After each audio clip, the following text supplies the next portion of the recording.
جھوٹا چور۔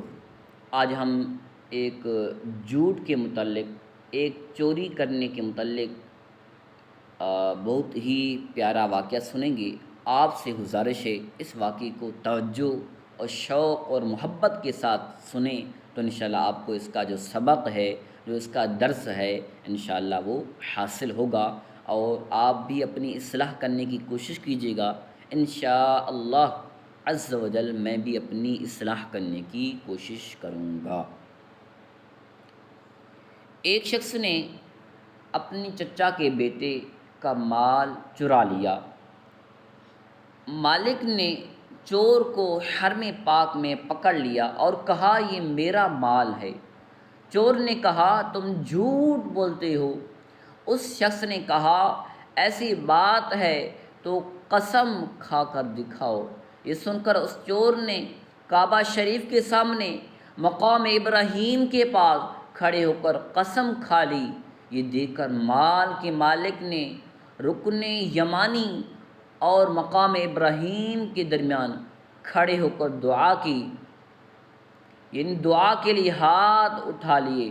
ابھی وہ دعا مانگ ہی رہا تھا کہ چور پاگل ہو گیا، اور وہ مکہ شریف میں اس طرح چیخنے چلانے لگا مجھے کیا ہو گیا، مجھے کیا ہو گیا، اور مال کو کیا ہو گیا، اور مال کے مالک کو کیا ہو گیا۔ یعنی چور چلانے لگا مجھے کیا ہو گیا، اور مال کو کیا ہو گیا، اور مال کے مالک کو کیا ہو گیا۔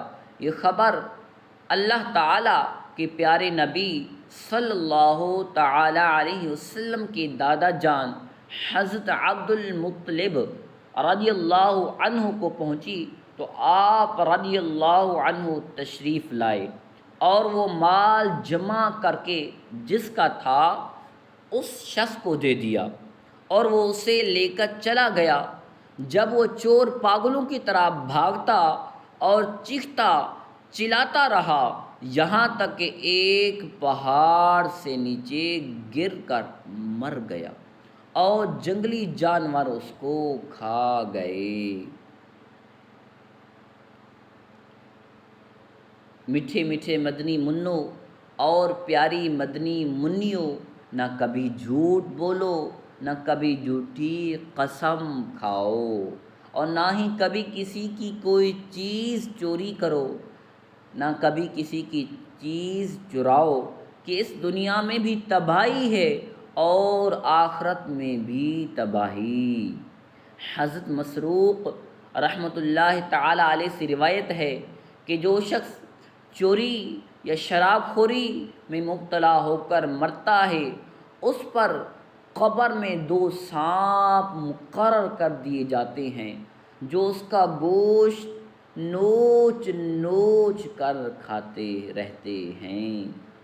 پیارے اور میٹھے مدنی منوں، اللہ پاک ہمیں بھی چوری سے بھی بچائے، جھوٹ سے بھی بچائے، غیبت سے بھی بچائے، اور اس طرح کے جو گناہ ہیں تمام گناہوں سے بچنے کی توفیق عطا فرمائے۔ آمین آمین۔ صلو علی الحبیب صلی اللہ تعالی علی محمد۔